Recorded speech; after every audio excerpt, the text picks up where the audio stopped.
विधानसभा का चुनाव आ रहा है, उसमें सभी सीटों पे तैयारी कर रहे हैं और कम सीटों पे मानेंगे नहीं। देखिए, महाविकास आघाड़ी है।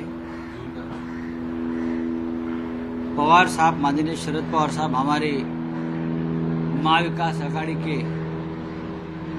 प्रमुख स्तंभ है, मार्गदर्शक है, हमारे प्रमुख नेता भी है। और अब तक सीट शेयरिंग की बात भी नहीं हुई है, चर्चा भी नहीं शुरू है, न एनसीपी के साथ न कांग्रेस के साथ। तो ये बात उठती नहीं कि कौन कितनी सीटें लड़ेगा। सभी बराबर के हिस्सेदार हैं। लोकसभा चुनाव में हमने महाविकास आघाड़ी ने एक साथ चुनाव लड़कर पूरे देश को दिखा दिया एकता का जोड़ क्या होता है। हमने रोका है, बहुमत को रोका है मोदी जी के, महाराष्ट्र ने और उत्तर प्रदेश ने। तो हमारी बातचीत जल्दी शुरू होगी। 25 तारीख को हम बातचीत के लिए बैठने वाले थे, 3 पार्टी, लेकिन कांग्रेस पार्टी का दिल्ली में कुछ महत्वपूर्ण बैठक है, तो महाराष्ट्र के सभी नेता दिल्ली में जा रहे हैं। इसलिए 25 तारीख की जो हमारी महाविकास आघाड़ी की बैठक हुई वो हमने आगे कर ली।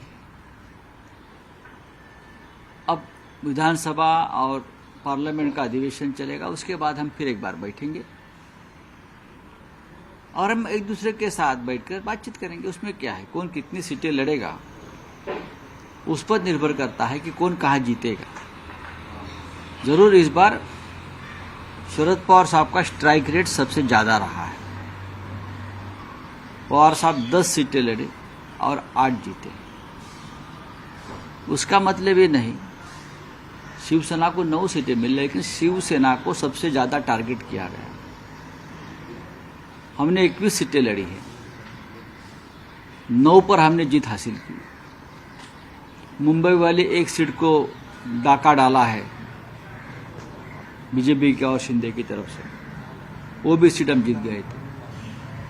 2-3 सीटें ऐसी है कि बहुत कम मार्जिन से हमको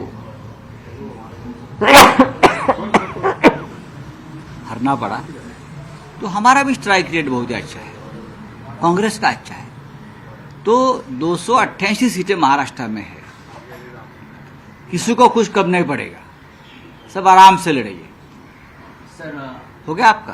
सर यूजीसी नेट जो एग्जाम को लेके एक नया कानून भी, अगर पेपर लीक करते हैं तो एक नया एंटी पेपर लीक कानून लागू कर दिया। देखो, ऐसे एंटी बहुत कानून पहले भी लाए हैं मोदी जी ने। एंटी टेररिस्ट, एंटी करप्शन, हाँ, सब कुछ एंटी वाले बहुत लाए हैं, लेकिन एंटी चल नहीं पा रहा है। भ्रष्टाचार बढ़ रहा है, महंगाई बढ़ रही है, पेपर लीक हो रहा है, सब कुछ हो रहा है।